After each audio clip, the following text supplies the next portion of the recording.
Hello friends, नमस्कार। मैं दिनेश शर्मा आज आपको राहु चंद्र की अंतर्दशा का फल बताना चाहता हूं कि राहु में यदि चंद्र चले तो उसकी अंतर्दशा में क्या फलादेश होते हैं। राहु चंद्र की दशा जो अंतर्दशा है वो 1 वर्ष 6 माह के लगभग की होती है।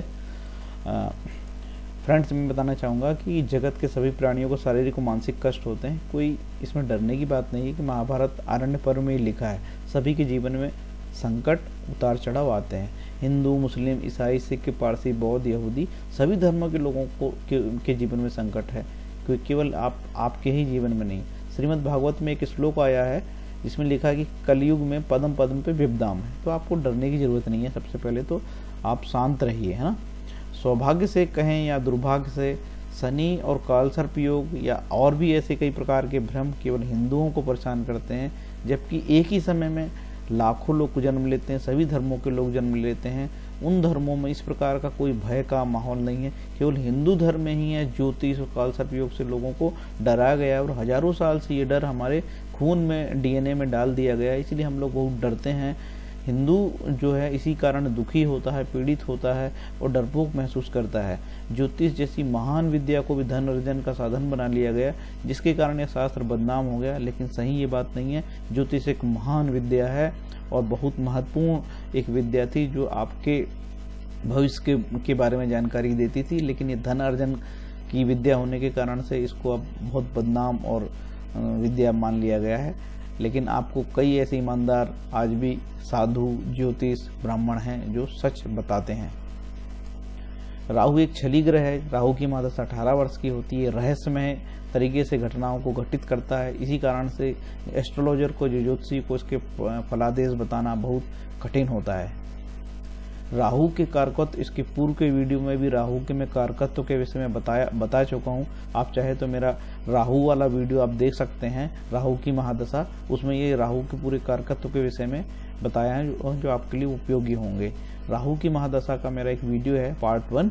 वो वीडियो का टाइटल है राहु की महादशा, राहु महादशा का फलादेश शांति पर। उसमें आप ये देख सकते हैं। इसमें वक्त बर्बाद करना ठीक नहीं होगा।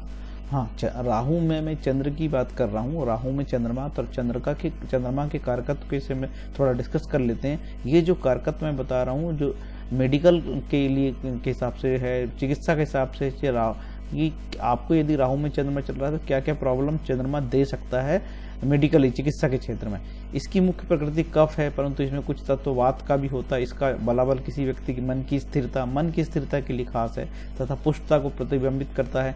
मन के प्रतिनिधित्व के अतिरिक्त इसके अधिकार क्षेत्र में शरीर में बहने वाले द्रव, रक्त, बाईं आंख या मानसिक रोग संबंधी समस्याएं, मानसिक विचलन, भावात्मक अशांति, गड़बड़ाना, अतिनिद्रा, सामान्य जड़ता प्रतिनिधित्व करता है। कफ संबंधी रोग, क्षय रोग, पार्श्वशूल, फुसफुस फेफड़े के रोग, है ना, जलोदर रोग, अजीर्ण, अतिसार, रक्ताल्प, एनीमिया, शरीर में तरल पदार्थों का इकट्ठा होना, रक्त विषाक्तता, कंप, ज्वर इत्यादि चीजों का ये कारकत्व है। तो चाहे तो आप इसका वीडियो रोक के देख सकते हैं। चंद्र के कारकत्व और है, इतनी सारी बातें यहाँ डिस्कस नहीं कर सकते। चंद्रमा ये आप चाहे तो वीडियो रोक के देख सकते हैं। चंद्रमा के खास कारकत्व है गुप्त रोग, है ना, गुप्त या उदर में प्राणघातक रोग, हृदय, नारी, अम्लता, सर्दी का बुखार, मस्तिष्क, उदर, मुंह, सौंदर्य, अधेड़ावस्था, स्वयं, है ना, बुद्धि, आलस्य, फूल, सुगंध, द्रव, चांदी, नशीली मदिरा, गन्ना, कुआ, टंकियां इत्यादि, गेहूं, शहद, हीरा, तालाब, दुनिया भर की चीजों का ये जो है कारकत्व लिए हुए है। मानसिक प्रकृति, खासकर ये यदि चंद्रमा खराब रहे और चंद्रमा और मंगल रहे और बहुत सारे ग्रहों से दूषित रहे तो इस समय आदमी पागल भी हो जाता है। तो इस प्रकार से चंद्रमा का कारकत्व है। अब मैं खास बात बताना चाहूंगा कि राहु की महादशा में चंद्र की अंतर्दशा हो तो क्या प्रोजेक्ट चाहेंगे। तो सिद्धांत नंबर 1 जो है, राहु की दशा में चंद्रमा का अंतर हो, चंद्रमा यदि सर्वोच्च स्वराशि केंद्र त्रिकोण का 11वें भाव में या मित्र की राशि में शुभ ग्रह से युक्त हो तो राज्य लाभ, राजा से आदर, धन लाभ, आरोग्य, वस्त्र भूषण, मित्र, स्त्री, पुत्र आदि से सुख, सवारी से सुख, ग्रह भूमि की वृद्धि होती। चंद्रमा पूर्ण बली हो तो, पूर्ण फल क्षीण हो तो कुछ न्यून फल। चंद्रमा अच्छा होना चाहिए। अब देखिए, मैं मेष लगन की कुंडली आपको उदाहरण के लिए बताना हूं। सभी लगनों की कुंडली अलग अलग होती है, 1 से लेकर 12 लगन की कुंडलियां होती है। तो मेष लगन की कुंडली उदाहरण बता रहा हूँ। चंद्रमा यहाँ पे मैंने केंद्र में बैठा रखा हूँ। यहाँ देखिए, चंद्रमा को सभी केंद्रों में बैठा रखा है। और त्रिकोण भाव, ये 5वां भाव त्रिकोण कहलाता, 9 भाव त्रिकोण भाव है। और यहाँ 11वें स्थान पे चंद्रमा है और यहाँ पे चंद्रमा दूसरे स्थान पे उच्च का है। ऐसी स्थिति में यदि सभी केंद्र स्थान पे चंद्रमा हो या त्रिकोण भाव में हो, 5वें या 9वें में हो, 11वें भाव में या दूसरे भाव में हो कि उच्च का हो, तो ऐसी स्थिति में चंद्रमा बहुत अच्छे और शुभ फल देगा। यदि चंद्रमा दशापति से, अब दशापति कौन सा कहलाएगा, राहु में चंद्र की दशा चल रही है तो दशापति कहलाएगा राहु। तो राहु की कुंडली बना के आपको देखना होगा कि चंद्रमा की प्लेसमेंट कैसी है। तो मैंने यहाँ मेष लगन की कुंडली है जिसमें राहु की कुंडली भी बना दिया हूँ। यदि मेष लगन की कुंडली में राहु प्रथम भाव में हो तो राहु की कुंडली बन गई, और राहु के हिसाब से मैंने देखा कि सारे इसको 5वें और 9वें स्थान पे जो केंद्र स्थान त्रिकोण स्थान होता है वहां रखा हूँ, और सारे केंद्रों में चंद्रमा इस तरीके की स्थिति होगी। आपकी कुंडली में कहीं पे भी ऐसी प्लेसमेंट कहलाएगी, चौथे स्थान, पहले स्थान, चौथे स्थान, 7वें और 10वें तो केंद्र कहलाएगा। यदि 5वें में बैठेगा तो ये भी त्रिकोण स्थान है, और 9वें में बैठेगा तो भी केंद्र स्थान है, और 11वें भाव में। ऐसी प्लेसमेंट भी बहुत अच्छी है। ऐसा यदि होता है तो लक्ष्मी माँ की, घर में लक्ष्मी माँ की कृपा, कल्याण, सब कार्य की सिद्धि, धन धान में वृद्धि, लोक में सुयश और देव आराधना में समय बीतेगा। ऐसी स्थिति आपके लिए बहुत पॉजिटिव है, आप बहुत बहुत तरक्की करेंगे। दशापति से, यदि राहु से आपकी राहु में चंद्र की दशा चल रही है और राहु की कुंडली बना के देख लीजिए, और राहु की कुंडली के हिसाब से यदि आपको लगता है राहु से यदि चंद्रमा 6वें भाव में, 8वें भाव में या 12वें भाव में या नीच का, ये देखिए यहाँ पे 8वें स्थान पे वृश्चिक राशि में चंद्रमा नीच का होता है और वृषभ राशि में चंद्रमा उच्च का होता है। यदि 6, 8वें भाव में हो, यदि बलहीन हो, अस्त हो, किसी नीच ग्रह की दृष्टि पड़ रही हो, तो ऐसी स्थिति में उसकी अंतर्दशा में पिशाच, व्याघ्र आदि हिंसक जंतुओं से घर और खेती में उपद्रव, मार्ग में चोर भय, व्रण, उदर रोग, ये तो पुरानी जो ओरिजिनल होरा शास्त्र की किताब से मैंने इसमें लगा रखा है, जो को आपको पता लगेगी वास्तव में किस भाषा का उपयोग ज्योतिष में होता है। 3000 साल पहले की ज्योतिष से बहुत सारा अंतर आ गया, आपको समझना भी पड़ेगा सब चीजों का। ढेर सारे जॉब आ गए, ढेर सारी समस्याएं आ गई, ढेर सारे रोग आ गए, है ना। ऐसी स्थिति में यदि हो राहु से यदि चंद्रमा 6, 8वें और 12वें भाव में और यदि नीच का हो, नीच दृष्टि पड़ती होगी, तो नेगेटिव बात बताई गई है। इसकी शांति के उपाय भी मैं आगे बताऊंगा, खासकर चंद्रमा की शांति के उपाय, ठीक है। यदि चंद्रमा, देखो कर्क लगन, मिथुन लगन की कुंडली में, मैं मिथुन लगन की कुंडली में दिखा रहा हूं आपको। मिथुन लगन की कुंड में राहु चंद्रमा द्वितीयेश हो गया, ये द्वितीयेश होने से मार्केश हो गया, ये भी बहुत नेगेटिव रिजल्ट देता है। ऐसी स्थिति में यदि चंद्रमा होगा आपका तो भी अच्छे रिजल्ट नहीं आते हैं। यदि सिंह लगन की कुंडली है, ये मैं सिंह लगन की कुंडली आपको दिखा रहा हूं। सिंह लगन की कुंडली में चंद्रमा द्वादशेश होता है, जो बहुत नेगेटिव होता है, अच्छा नहीं होता। ऐसी स्थिति में भी आपको बहुत सावधान रहने की जरूरत है। इसके मैं उपाय बता रहा हूँ। लगता है ज्योतिष राजा महाराजाओं के लिए बनाई गई होगी, तभी तो ग्रह शांति के लिए गाय दान, भैंस दान या शिव की सोने की मूर्ति बनाने की बात की गई है। अब भाई हमारे पास ना गाय है, ना राजा है, ना महाराजा है, ना हम कैसे दान देंगे, ना हमारे सोने की मूर्ति नहीं, भाई हमारे पास तो खाने को दाना नहीं, गरीब आदमी, झोपड़पट्टी के लोग हैं, तो कैसे हम लोग देंगे। तो हम इसके उपाय हमने बताया है कि राजा महाराजाओं के लिए ज्योतिष थी, अब छोटा मोटा सभी आदमी ज्योतिष को मानने लगा, और अपने भला जानने के लिए ज्योतिष के पास जाता कि पंडित जी हमको भी बताओ।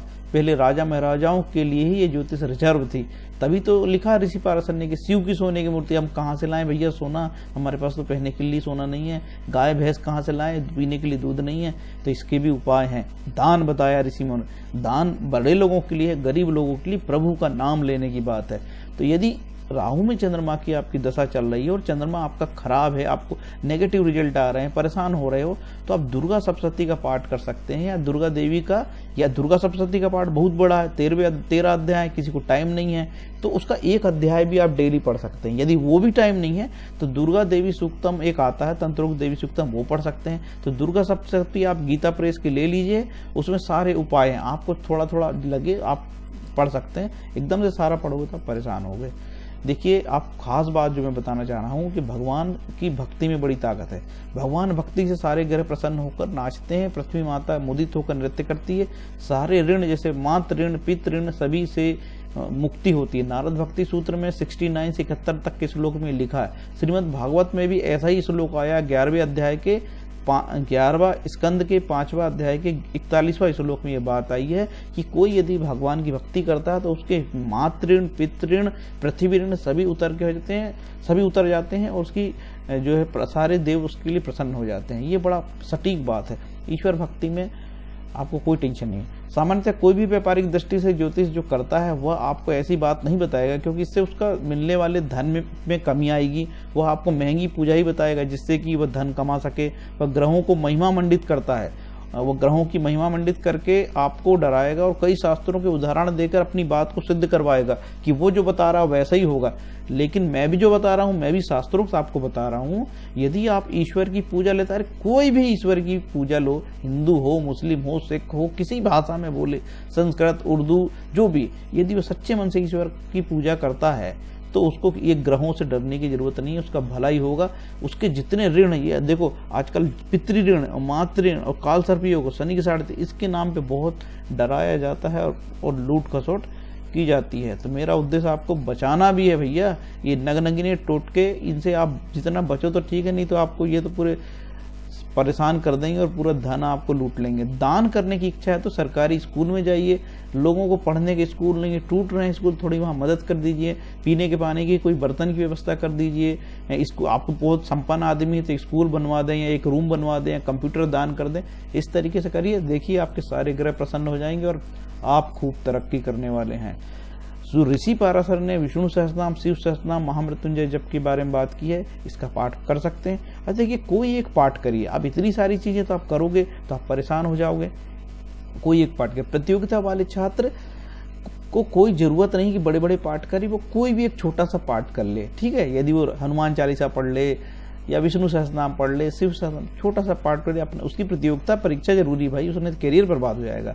गरीब व्यक्ति किसी प्रकार का दान ना करे, केवल प्रभु का नाम ले और कहीं जाने के चक्कर नहीं है। उसको कोई नंगरंगीना पहनने की जरूरत नहीं है। गर्भवती माता, उसको खाने पीने की अच्छी जरूरत होती है। वो कोई व्रत ना रहे और कोई ज्यादा बड़ी बड़ी पूजा ना करे, साधारण सी छोटी सी पूजा करे, ईश्वर का नाम ले ले। किशोरी बालिकाओं के साथ भी यही बात है। विष्णु सहस्त्रनाम बहुत अच्छा उपाय है जो खुद ऋषि पाराशर ने सजेस्ट किए हैं। फ्रेंड्स, ये वीडियो आपको कैसा लगा तो आप कमेंट लिखिए। यदि आपको अच्छा लगा होगा तो मेरी वीडियो को लाइक करिए, सब्सक्राइब करिए, जिससे कि मैं और वीडियो बनाऊं और गरीब बेचारे झोपड़पट्टी वाले लोगों को लूटपाट से बचाऊं। ये हमारा जो वीडियो है सामान्य मिडिल क्लास के लोगों के लिए, अरबपतियों के लिए नहीं है भाई, है ना। तो गरीब लोगों की मदद करने के लिए बता रहा हूँ कि टीवी में बैठ के लोग ऐसे लूट रहे हैं जैसे डायरेक्ट वो भगवान से ही मिल के आया है, ऋषि पाराशर से मिल के आया है। ऐसा हो जाएगा, वैसा हो जाएगा, लूट पाट के अलावा कुछ नहीं।